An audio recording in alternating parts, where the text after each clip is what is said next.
pada saat mau mewujudkan kuliner halal di Simpang 5, dan yang terakhir kami sebenarnya akan melakukan sentra kuliner halal yang ada di MACT. Namun ada beberapa hal yang telah kami amati, kami cermati bahwa ternyata persoalannya tidak semudah yang kami bayangkan.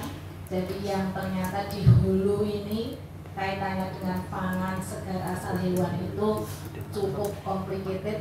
Jadi sehingga kami pada kesempatan ini mengadakan FGD ini untuk bersama-sama kita mencari jalan keluar, bagaimana kita bisa, bila di hulunya itu belum beres juga, karena kami sudah mulai tahun 2019, jadi sudah 4 tahun jalan ya, ternyata masalahnya juga belum bisa kelar. Saya perlu matur bahwa kegiatan FGD yang kami adakan ini karena berangkat dari permasalahan juga. Jadi kami ini sebenarnya sudah mencoba untuk bisa mengimplementasikan perda produk halal. Ya. Kita kan perlu kerja bareng. Jadi kalau yang bekerja hanya dinas pertanian sendiri, hanya BPS sendiri, itu saya kira tidak akan efektif. Makanya perlu ada dorongan-dorongan mulai dari kami, dari Dinas Ketahanan Pangan, karena obsesi kami itu kan bisa mengimplementasikan perda jaminan produk halal nomor 1 tahun 2021. Bentuk konkretnya apa? Membuat sentra-sentra kuliner. Nah, kalau kita sudah punya komitmen untuk punya inovasi seperti itu kan jadi ketahuan. Oh, apa yang perlu dibenahi? Ternyata di hulunya ada beberapa permasalahan yang harus diurai. Kita total.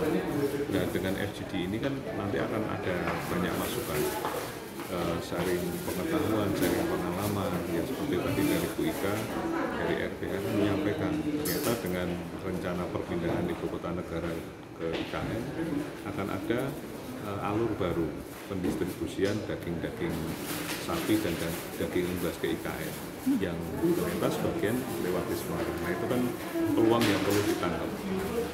Kalau saya jujur, apa yang disampaikan oleh para narasumber itu harus benar-benar kita sikapi secara positif, karena apalagi itu peluang ya. Jadi nanti kita benahi sertifikasi halalnya, kemudian NKP-nya ya, dari data yang selama ini sudah dikelola oleh lembaga-lembaga terkait. Jadi kalau tadi ada 88 RPU ya, itu menjadi tantangan bagaimana kita bisa mengoptimalkan sertifikasi halal di semua RPU yang ada di Kota Semarang. Ya alhamdulillah kalau RPU sekarang sudah punya sertifikasi ya, tapi kan mungkin nanti ada pemotongan-pemotongan hewan yang lain, itu juga kita sehingga nanti upaya kita untuk memunculkan sentra-sentra kuliner halal itu lebih mudah karena dulunya sudah ada. Saya kira ini FGD ini terus harus kita lakukan, dan saya matur nuwun media sudah hadir karena ini kan perlu disosialisasikan.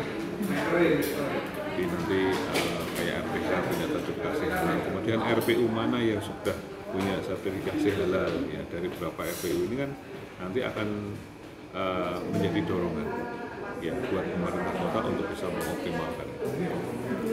Upaya untuk memacu 88 yang sisanya yang 6 tadi ya Pak ya, dari 88 itu yang baru 6 yang bersertifikat halal. Apa upaya yang akan dilakukan untuk memacu mereka untuk segera? Ya mungkin permasalahannya beda-beda dan itu kan yang paham Dinas Pertanian. Ya, nah nanti apa kendalanya gitu? Ya, kendalanya kan nanti bisa dibantu oleh lembaga-lembaga yang lain. Misalkan Pak, sebenarnya kami udah komplit, tapi soal proses perizinannya di BPJPH yang susah. Nah, nanti kita bisa komunikasi dengan Kementerian Agama, kan gitu. Nah, mungkin terkait sarana prasarana mungkin nanti bisa dibantu oleh pemerintah. Jangan lupa follow, like, dan subscribe sosial media Tribun Jateng.